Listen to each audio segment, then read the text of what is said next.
Bon, aujourd'hui, on attaque le jeu indépendant qui m'a fait le plus de l'œil cette année et c'est Projet Blary, le second jeu du youtubeur Elite Maxella. Et comment dire qu'après la qualité de son premier jeu, Everstopped, j'avais vraiment hâte de voir à quoi ressemblait son deuxième jeu. Mais du coup, c'est quoi Projet Blary? Donc, je lance le jeu et... Bah de rien Max. Bref, Projet Blary c'est un survival horror dans le style graphique de la PS1, dans lequel on incarne Terence Lebrun, un journaliste enquêtant depuis plusieurs mois sur le Blary, c'est-à-dire le bureau local de l'administration et de la régulation de l'imposition, bref, un truc qui fait bien peur de base. On reçoit donc un appel de notre source au sein même du Blary, et on doit donc enquêter sur place. Le jeu se passe donc entièrement dans le Blary, mais on se rend vite compte qu'il y a un souci. Genre, qu'est-ce que fait un laboratoire gigantesque dans un bâtiment des impôts? Bah, c'est pour alimenter le lore du jeu. Tu peux sortir de chez moi s'il te plaît? Une fois arrivé dans le laboratoire, on amasse des preuves et on arrive devant une espèce d'astéroïde bien enfermé. Mais s'il est enfermé, c'est parce qu'il y a une raison. Ça serait bête de casser sa protection, hein. Tu disais? Et je ne vous en dis pas plus. Pour connaître l'histoire entière, je vous invite à acheter le jeu et à le tester par vous-même. En plus, il est vraiment pas cher pour sa qualité. Et du coup, voici mon avis totalement subjectif sur Projet Blary. Alors, par où commencer? Projet Blary est un très bon jeu indépendant. Et si je précise qu'il est très bon pour un jeu indépendant, c'est parce que même s'il a de nombreuses qualités, il a des défauts qui ne passeraient pas pour des jeux AAA. Mais avant d'énumérer les défauts, parlons de ses nombreuses qualités. Déjà, l'accessibilité. Ça peut paraître idiot comme ça, mais vu la taille du jeu et ce qu'il consomme, absolument tous les PC peuvent le faire tourner. Donc oui, allez les gars, allez mettre Projet Blary sur tous les PC du CDI. C'est faux, ne faites pas ça. Et aussi pour rester dans l'accessibilité, le jeu est également disponible en anglais, ce qui est pratique pour toucher un public plus large. Ensuite, la direction artistique. Lors de notre première partie, et vous comprendrez plus tard pourquoi première partie, on se sent vraiment oppressé, ce qui est vraiment cool pour un jeu d'horreur. Le côté PSA assumé, et qui est d'ailleurs un des arguments de vente principal, marche extrêmement bien, et il est très soigné. C'est vraiment un des seuls jeux où mettre les graphismes en très bas ça rend bien. Les décors sont magnifiques et renforcent encore plus cette ambiance si particulière qui émane de ce jeu. Ensuite, le personnage est très maniable. Ses déplacements sont fluides, il n'est pas trop lent, pas trop rapide et répond au doigt et à l'œil.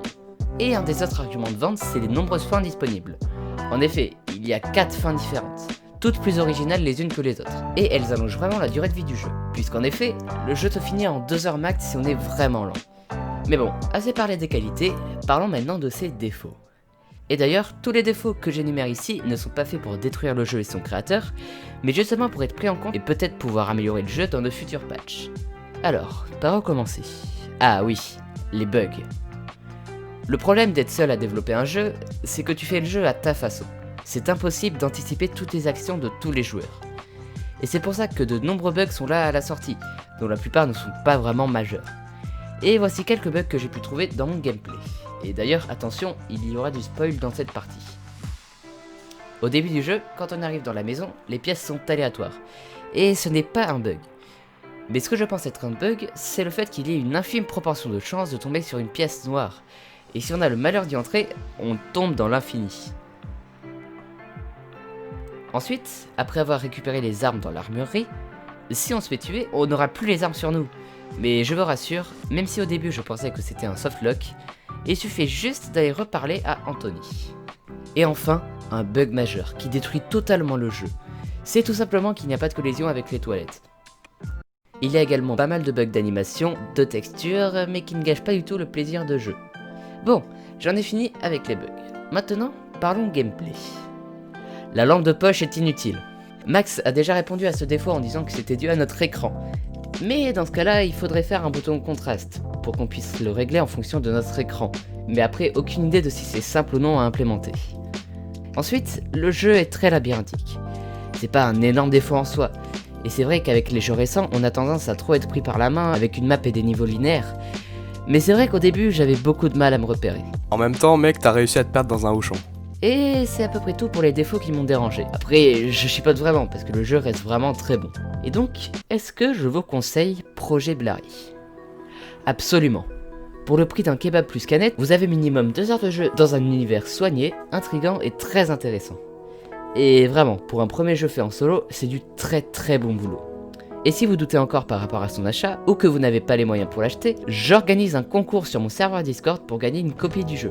Donc tout ce que vous avez à faire, c'est le rejoindre, cliquer sur cette réaction, et le tirage au sort se fera quelques jours après la diffusion de cette vidéo. Et vous pouvez même vous abonner si vous aimez mes vidéos.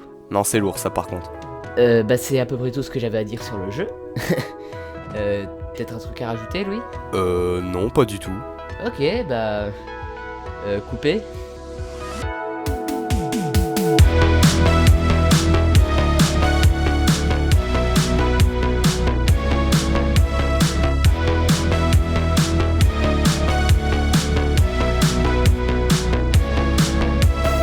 Et merci Polygon Off pour le sub avec Prime. Merci d'allumer mon overlay en magnifique doré. Tu rejoins le Max et la gang, mec. Et je bois du bois de Tibule à ta boîtie santé.